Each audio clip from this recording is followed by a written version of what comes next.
L'invité du jour, depuis hier, nous parlons donc de l'efficacité dans la mobilisation des ressources dans les localités territoriales au Bénin. Et c'est le sujet qui nous intéresse, en tout cas sur cette rubrique depuis hier. Bonjour, William Chouki. Bonjour, Assion Gaba. La pleine forme encore ce matin. La parfaite santé. Vous avez voulu faire comme moi, sans cravate aujourd'hui. Bon, enfin, j'ai voulu te copier. C'est bien. Alors, j'aime ça. Allez, on va recevoir encore aujourd'hui, comme hier. Le professeur Sylvain Boko est encore là, Oui. toujours pour nous parler quand même un peu de la mobilisation des ressources au niveau de nos communes. C'est vrai qu'hier, on a quand même débattu un peu de ce qui les autorités locales peuvent faire pour avoir beaucoup plus de moyens au niveau des collectivités locales. Oui. Et hier, il finissait, il disait qu'il y a des créneaux porteurs au niveau de nos collectivités locales. Je veux bien qu'il nous explique, parce que beaucoup nous attendent sur cette question. C'est quoi? Quels sont ces créneaux porteurs au niveau de nos collectivités locales? Merci beaucoup. Je vous remercie encore de m'avoir reçu sur le plateau. Et effectivement, les collectivités ont déjà, la plupart du temps, à leur niveau, la possibilité en fait de stimuler, n'est-ce pas, des secteurs sur la base de l'avantage, de leur avantage comparatif. C'est-à-dire que ce soit l'agriculture, que ce soit les mines, que ce soit le commerce par le fait de leur géographie par exemple, chaque commune a un avantage comparatif, c'est-à-dire que chaque commune peut produire quelque chose à un coût relativement plus bas qu'une autre commune. Ce que ça donne, donc, c'est une spécialisation. Donc, si par exemple, je suis Pobé, je sais que je suis tout près du Nigeria, je sais que ma terre me permet de produire du maïs à un coût relativement plus bas que, disons, une commune comme Sémé. Mais Sémé peut-être a de la carrière, c'est-à-dire que Sémé peut produire, par exemple, il y a le sable. Etc. Donc, dans ce cas-là, moi, Pobé, je me spécialise dans les productions des produits agricoles et l'échange se fait entre Sémé et moi sur la base donc de ce qu'on appelle l'avantage comparatif. Je sais que le terme est souvent utilisé pour désigner les échanges entre les nations, mais c'est exactement le même principe qui s'applique ici aussi. Alors, ça veut dire que chaque commune devait quand même se spécialiser dans la vente ou bien dans la promotion d'un produit. Dans la promotion d'un produit. Mais il ne faut pas s'arrêter au produit. C'est important. C'est-à-dire, il ne faut pas s'arrêter et dire, voilà, je peux produire des karités, par exemple, au nord. Donc, oui. Voilà, non. Là, au niveau disons, de karité, par exemple, au nord, je peux me dire, mais voilà, oui, c'est bien. Parfois, on marche même sur les noix de karité. Absolument, c'est vrai.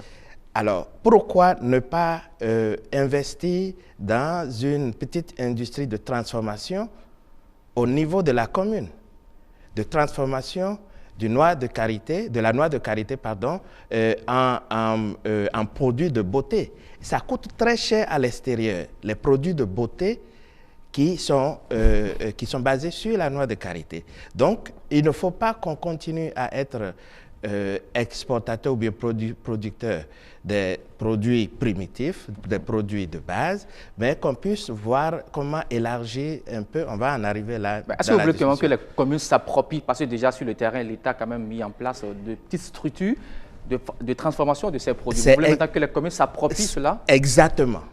Parce qu'il faudra que les communes tirent bénéfice directement des secteurs qui sont des secteurs économiques porteurs à leur niveau.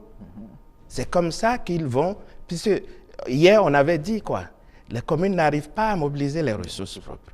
Mais les ressources propres ne peuvent pas être limitées à la fiscalité. Il faut absolument élargir la base économique. En quoi faisant? Ah, mais voilà un exemple. Donc, en investissant dans les secteurs non seulement agricoles, mais s'industrialiser progressivement. Et en ce faisant, on est en train d'accroître la base imposable.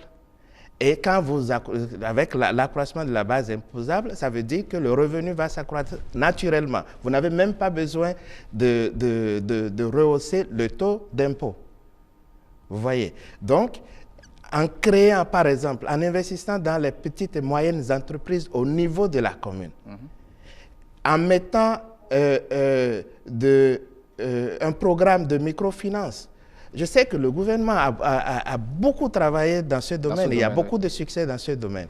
Mais une fois encore, comme vous le dites, c'est est-ce que la mairie la commune peut s'approprier ces politiques-là à leur propre niveau pour promouvoir, parce que ces mairies, ces communes sont plus en mesure, sont plus près des populations. Donc, ils savent les secteurs dans lesquels les populations veulent s'investir à leur niveau. Donc, à eux de mettre les ressources dans ces secteurs en créant, en stimulant donc la création de petites entreprises, de petites et moyennes entreprises au niveau de la commune. Une fois encore, ça élargit la base imposable. Alors, si aujourd'hui cette prise de décision dort au niveau de nos collectivités locales, alors qui doit jouer alors ce rôle? Qui est-ce qui doit stimuler nos autorités locales à aller vers ces initiatives dont vous faisiez cas tout à l'heure? Non, normalement, les autorités locales n'ont pas besoin d'une stimulation extérieure, puisqu'on se dit que les autorités locales ont été élues. Bon, quand je parle de stimulation, ce n'est pas donner de l'argent. Mais en fait... Je comprends très bien, même l'idée, parce que vous êtes élus pour quoi? Vous êtes élus pour pouvoir promouvoir le développement à la base. On n'est pas, les autorités locales, normalement, comme on le disait un peu hier, effectivement, les élections, c'est sur la base de l'appartenance politique, etc. Mais dès que vous êtes élu et que vous êtes assis autour de la table, la politique s'arrête, quel que soit, peu, et le développement économique commence à prendre le dessus. Donc, comme ça, vous générez des idées pour pouvoir stimuler l'économie à la base, à votre niveau. Il ne faut pas que ce soit l'État, puisque c'est ce qu'on est en train de fuir ça quand on dit la décentralisation. Si vous attendez que ce soit l'État qui vienne vous donner les idées, alors ce n'est plus une décentralisation. Parce que si l'État doit venir tout le temps vous donner les idées, ben, l'État alors va continuer à tenir la corde. Et quand on dit décentralisation... L'État ne doit pas tenir la corde. Pardon? L'État ne doit pas tenir la corde. L'État fait le transfert de certaines compétences. Et ces compétences qui ont été transférées, ça veut dire effectivement que les autorités locales doivent faire valoir ces compétences avec les ressources données. Oui, mais je vais toujours revenir à ce sujet concernant donc, le jumelage entre les deux villes. Alors, est-ce qu'au niveau de ces jumelages-là, il ne faut pas signer, faudrait-il pas signer des accords de partenariat, par exemple d'échange commercial entre ces villes et les nôtres? Absolument. Et comme je le disais hier, hein, j'ai un exemple. J'ai un exemple palpable. Je ne vais pas nommer, quand même, vous me permettez, la commune. Allez-y, il n'y a pas de problème. Mais lorsque j'étais à l'extérieur, j'avais, avec des collègues, fait tout possible pour pouvoir organiser un voyage d'une délégation d'une commune, de l'une de nos plus grandes communes, aux États-Unis. Et pour pouvoir stimuler effectivement ce genre de jumelage avec la ville où j'habitais et l'État où j'habitais. Donc, ça a été très grand, on a tout organisé, les gens sont arrivés, mais après, il n'y a plus rien, il n'y a plus de suite. Et pourquoi? Je ne sais pas. Il n'y a plus de suite. Et donc, moi, pour quelqu'un, je ne dis pas que c'est tout le monde qui a cette expérience, mais ça, c'était mon expérience. Et donc, c'était un embarras que je puisse faire la promotion de mon pays, de l'une de nos plus grandes villes, etc. Et que tout le monde était prêt. Le maire de la ville était prêt à faire le déplacement. Les autorités de l'État étaient prêtes à faire le déplacement vers le Bénin. Mais il n'y avait pas eu la suite. Je ne sais pas si c'est les élections. Je ne sais pas si c'est qu'il y a eu des problèmes politiques, je ne sais pas. En tout cas, voilà mon expérience. Donc, c'est pour vous dire que oui, les accords peuvent être signés de partenariat, mais il faut qu'il y ait un suivi au niveau de la collectivité pour pouvoir faire fructifier ces accords. Oui, et il faut dire que nous avons quand même un patrimoine culturel très riche et il paraît que la culture est la base. du développement. Un pays qui néglige sa culture, son développement est également voué à l'échec. Alors, parlons de ces festivals au niveau de ces villes-là, parce qu'on a vu, par exemple, sur beaucoup de festivals, il y a quand même Dakar qui a signé beaucoup de partenariats avec beaucoup d'autres villes, et c'est ça qui fait qu'aujourd'hui, Dakar, le Sénégal est beaucoup plus connu à l'international. Ça pose le problème de connaissance, en tout cas, de notre pays. Il n'est pas reconnu à l'extérieur. Oui, non, ça c'est...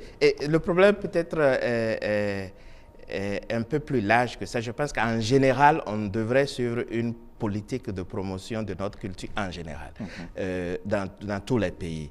Et nous, qui sommes les fils du pays, qui sommes à l'extérieur, nous devrons agir comme des ambassadeurs de notre pays aussi à ce niveau. Donc ça, c'est le travail de nous tous.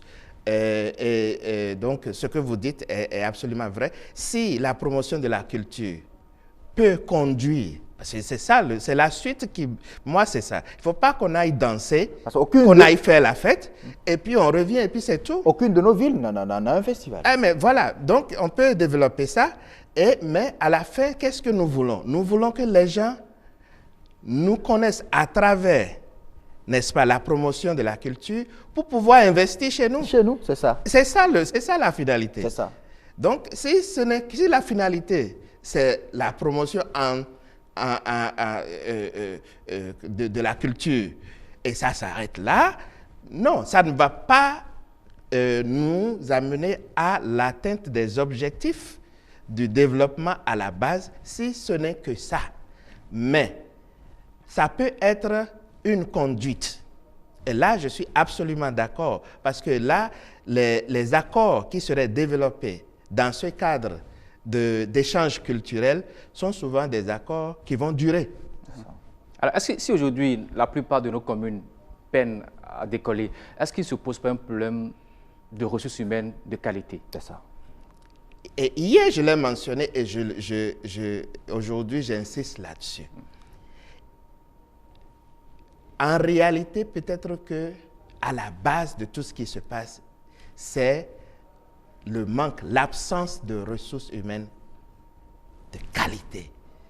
Les gens fuient, ils ne veulent pas aller dans ces communes parce que ils se disent que la vie est plus intéressante à Cotonou, à Porto Novo, à Parakou que à Copargo, à Massé, etc., etc. Alors, qu'est-ce qu'on peut faire pour pallier à ça? Cela, oui. C'est ça la question, la réelle question. Aujourd'hui, les communes qui ont un peu de ressources peuvent essayer d'attirer des cadres, mais il y en a très peu qui peuvent le faire. Et une possibilité que l'État pouvait étudier, c'est la possibilité de la création d'une fonction publique des collectivités. Allez-y. Et pourquoi je l'ai dit? Aujourd'hui, les agents permanents de l'État qui sont dans la fonction publique de l'État se sentent à l'aise parce qu'ils sont protégés. Si vous ne commettez pas de fautes graves, de fautes lourdes, vous avez toute une carrière. Sur 30 ans, vous êtes protégé. Après, vous êtes sécurisé par la société, la sécurité sociale. Vous avez la couverture médicale, vous avez un salaire. Votre carrière est montante, souvent. Donc, il y a une sécurité. Cela n'existe pas au niveau des agents des collectivités aujourd'hui. Alors, si moi je sors avec un bac plus 5, je suis très bien formé, disons, dans le développement communautaire à la base, je ne veux pas aller me mettre au service de la collectivité tout de suite parce que je veux entamer une carrière. Je suis très jeune. Je regarde 30 ans d'ici. Donc, ce qu'on peut faire, ce que l'État peut étudier, c'est la possibilité d'apaiser et de stabiliser, n'est-ce pas, disons, la carrière des agents techniques qui seraient mis à la disposition des collectivités. Donc, dans cette fonction publique, si c'était faisable, et on l'a vu ailleurs, je ne suis pas en train d'inventer ça, c'est l'État qui recruterait dans la fonction publique et donc s'occuperait donc de, disons, la mise à disponibilité de ces agents techniques au niveau des collectivités. Mais les salaires, n'est-ce pas, il y aura une contribution des collectivités à la prise en charge de ces agents aussi. Donc, ce n'est pas que l'État. Je ne suis pas en train de suggérer une charge supplémentaire pour l'État. Voilà. Oui, alors, est-ce qu'il ne pose pas un problème de directive, de quelqu'un qui peut donner cette directive-là à ces collectivités locales? Là, quand même, ce que je suis en train de mettre comme idée, c'est quand même une idée qui demande une étude posée au niveau central. Parce que ce n'est pas, les collectivités ne peuvent pas se lever et créer une fonction publique. Donc, il faudra que ce soit les autorités centrales. Alors, est-ce que dans la sous-région, il y a des pays qui ont déjà expérimenté? Oui, oui, je viens du Mali, par exemple, où j'ai fait 3 ans et demi à gérer un programme de décentralisation. Et finalement, c'est ce que... Le Mali a fait quoi? Le Mali a décidé en 2010 de faire le transfert de toutes les ressources de l'éducation au niveau des collectivités en adéquation avec les compétences de l'éducation qui ont été transférées. Et donc, quand ils ont expérimenté ça, et nous étions là pour les accompagner techniquement, ils ont vu très rapidement que, oui, maintenant, les maires ont le droit disons, de recruter et de noter les enseignants. Ça fait partie des compétences au niveau à la base et au secondaire. Donc, rapidement, ils ont vu que même avec le transfert des ressources et des compétences, il y a toujours un manque d'afflux des ressources humaines, c'est-à-dire des agents techniques vers les collectivités. Alors, rapidement, la décision a été prise de créer une fonction publique des collectivités, et ça a été fait, et les recrutements avaient commencé. Il y avait eu déjà 2 vagues de recrutement avant que je ne quitte. Et donc, ces agents qui sont recrutés sont maintenant déployés, tout comme tout agent permanent de l'État peut être affecté n'importe où sur le territoire. Donc oui, l'expérience est là et on peut s'inspirer de ça. On peut s'inspirer de ça. Alors, Monsieur Bokor, c'est vrai qu'on n'a pas ébauché toutes les questions. Je crois que demain, on sera encore là. Là, on parlera beaucoup plus de la décentralisation sectorielle au niveau de l'éducation, de la santé, de l'hydraulique, de l'énergie. Ça permettra à nos collectivités locales de mieux comprendre comment s'y prendre pour s'en sortir. Merci beaucoup. Merci à vous. Merci beaucoup. Merci. Allez, nous continuons sur Bébé Matin. Voici pour vous, mesdames et messieurs, la rubrique Beauté au pluriel.